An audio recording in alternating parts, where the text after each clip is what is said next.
In this video, we will compare the Audi Q3 and the Audi Q3 Sportback in the sportiest trim, the Audi RS Q3 and the Audi RS Q3 Sportback, with this 5-cylinder engine and everything you need to know on exterior, interior and the possible performance here on Autogefuehl. Let's go!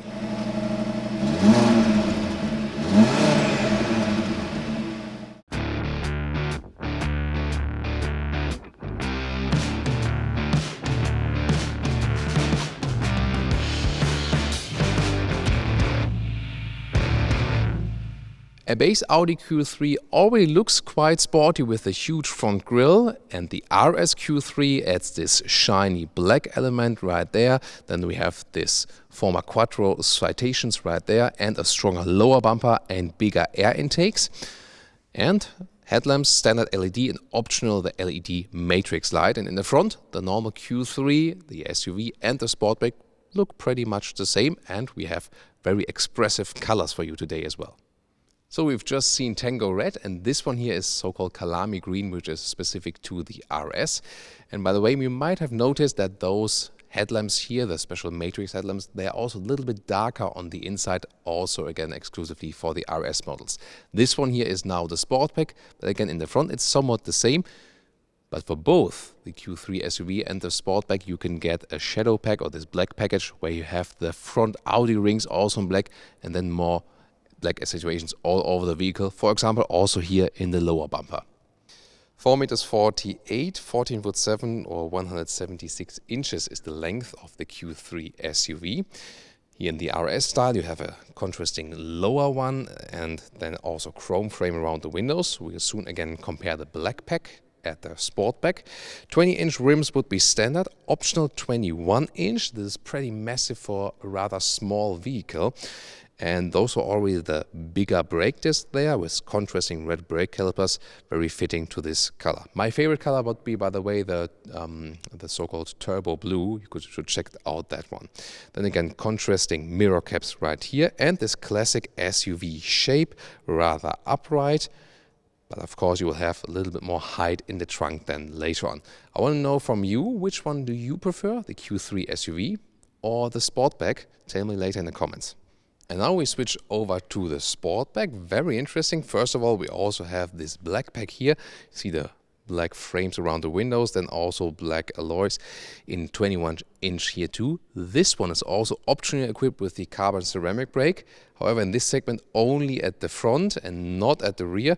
And if you would pick those together with bright wheels, it's not really recommended because then the front wheels are always clean and the rear ones collect brake dust, so it's not a good mix. Here when it's black, probably, doesn't attract so much attention than when one is cleaner than the other one. Here then, the most important thing about the Sportback is the roofline, 2.9 centimeters, so about 3 centimeters lower right here, so you will lose some trunk height, but then you have this sportier coupe shape, and also those shoulders look a little bit stronger in this case then. So what's your pick? The rear is a typical head shape, this one here the Q3 SUV. Then you have this nice LED signature also for the rear, and in the normal package also a bright contrast in the lower end with a swinging line. The Q3, the RS Q3 also gets this sports exhaust, performance exhaust, and well, there are real exhaust on the inside here. They are split 4 actually, and then there's this outer egg beauty tip here then again in a chrome scheme. The window is very flat here in the Sportback. This creates a sportier look. And since this one also has the black pack, again also available for the Q3 SUV, but here the Audi rings in black, RS Q3 logo, black accentuations here in the lower bumper in front of the diffuser. So this adds some more aggressiveness even further. And then this one here is also equipped with the performance exhaust. It fits very well because that one also has a black ring then around this beauty tip. It looks from the form totally the same, but the performance exhaust is different on the inside a little bit, and therefore creates a better sound.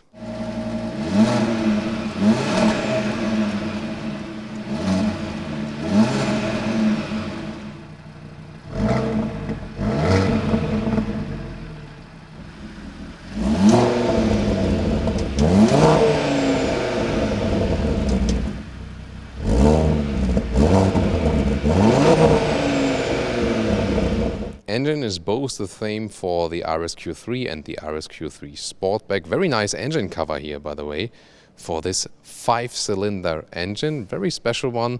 Hardly see that on the market. 400 horsepower, 2.5 liter of displacement, and 4.5 seconds is the acceleration figure to 100 kilometers or 62 miles an hour.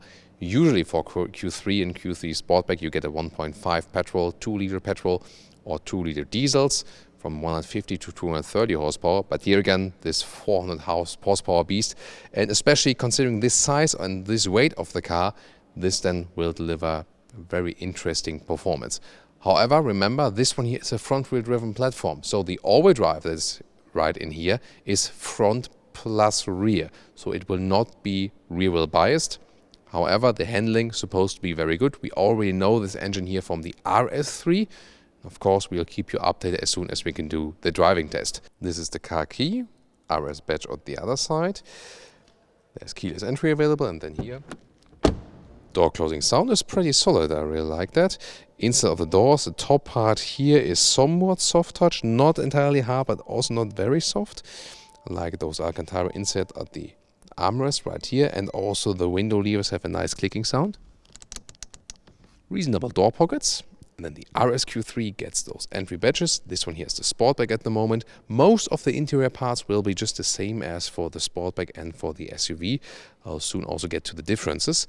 Here you get those RS steering wheel, either with perforation, but we'll soon also show the Alcantara version, RS badge at the lower end.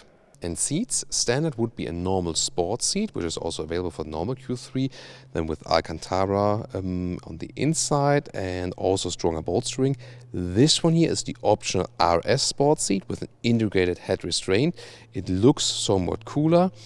This one is only available full animal spec and also with this quilted structure, and the surface is harder, more animals are being harmed, and it's also less comfortable for everyday driving life. Again, it looks cooler, looks sportier, but if you want better comfort, stay with the base sport seats. Let's get inside, and if you compare it to the previous generation, this new generation of the Q3 feels a little bit more grown up, a little bit more SUV-ish indeed.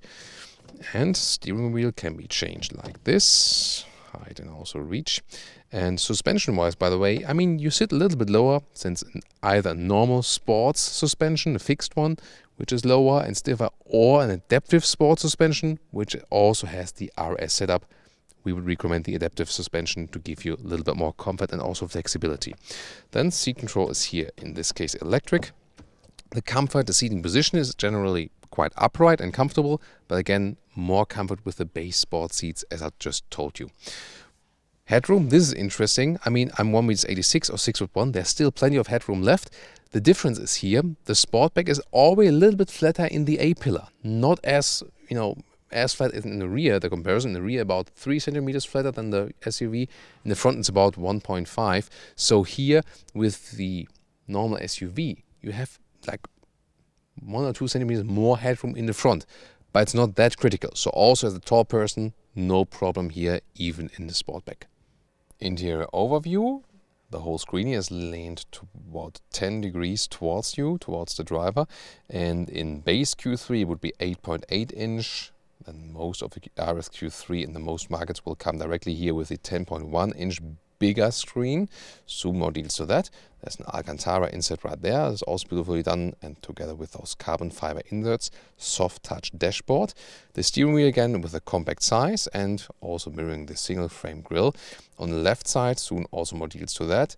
It starts with 10.25 digital instruments. Analog are not available. Those ones are the optional 12.3 inch.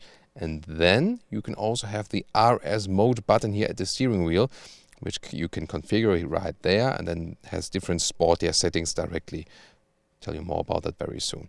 Then in the lower area here, there's still a classic AC unit, so that's quite handy. I like to be able to control that while driving easier, also with nice knurling around and nice clicking sound too. Start stop engine button, drive select is in the lower area, also with real buttons to select.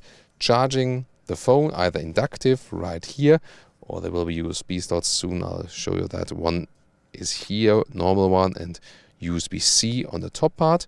Then shifting lever, dual clutch transmission here for the smaller models. Last but not least, adaptive cup holders in the lower end. So the GPS view right here with a satellite view, pretty interesting and really fast. It's the same processor unit then as we have in the bigger Audi models, pretty fancy. Then the normal main menu right here with the app view.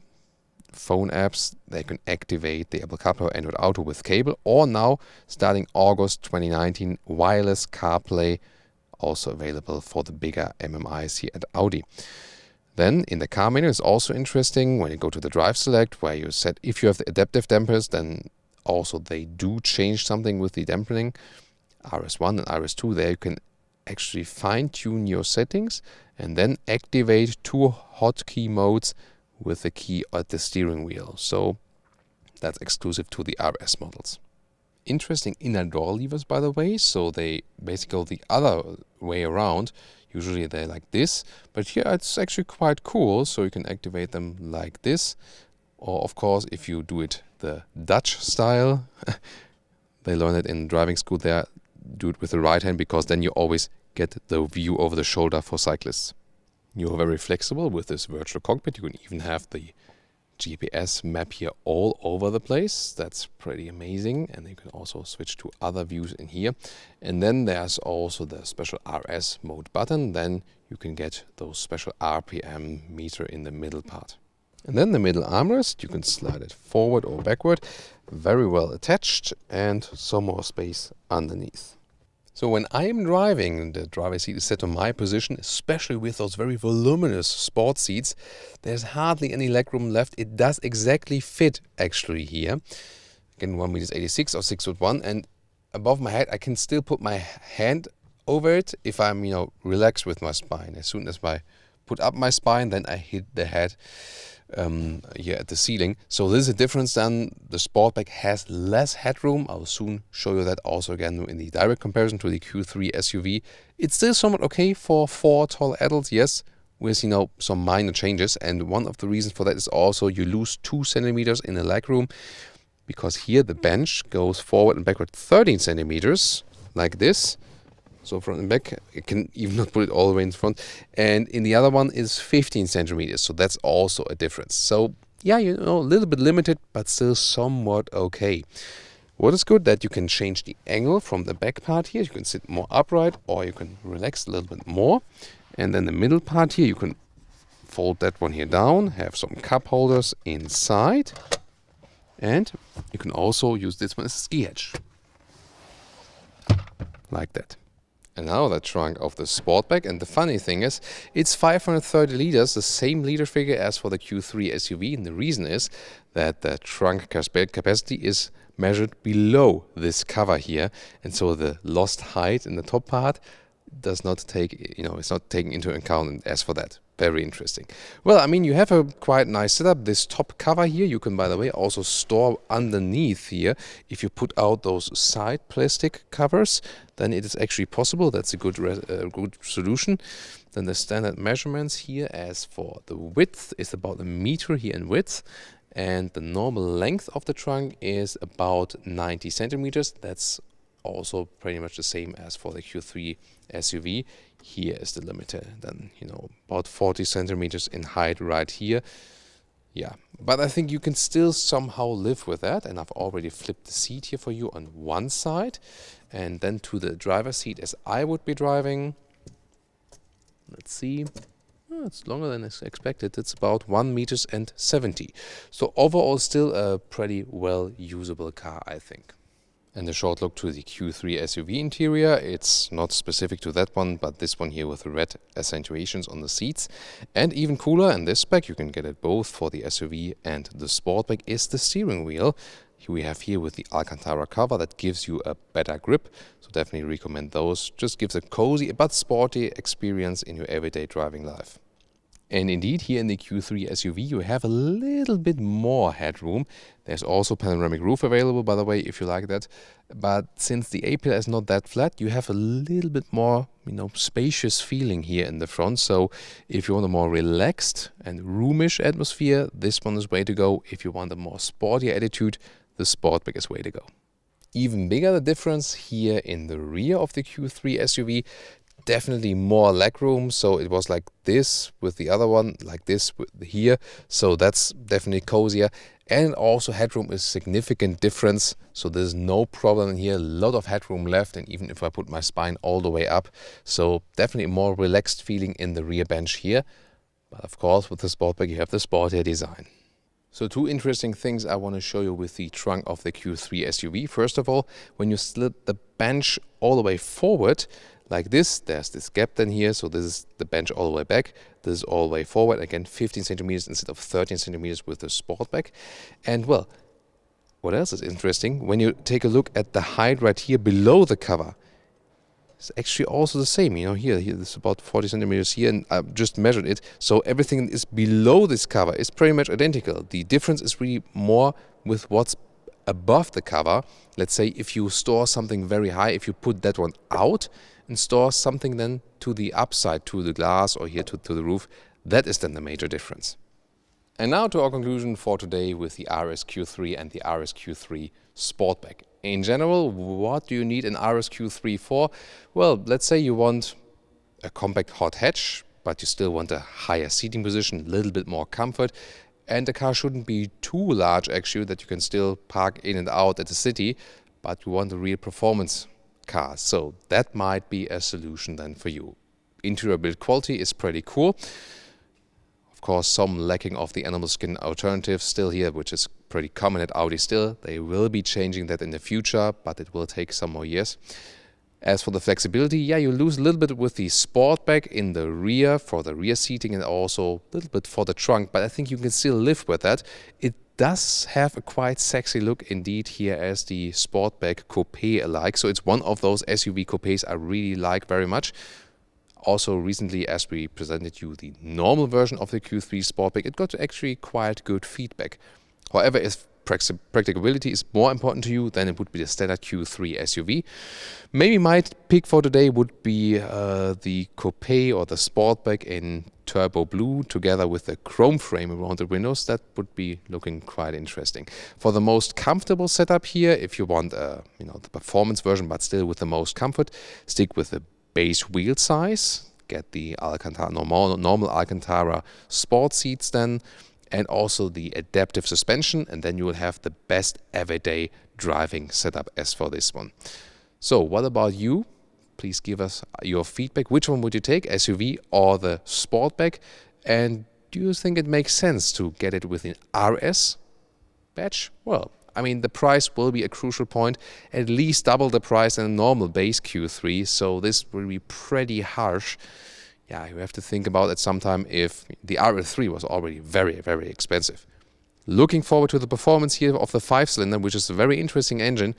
But yeah, the price point will be probably one of the most crucial ones. Thank you so much for tuning in for today. And also tune in next time. We will also always link some interesting videos which are related to this one in the video description and in the comments. Be sure to click those one as well. Thanks.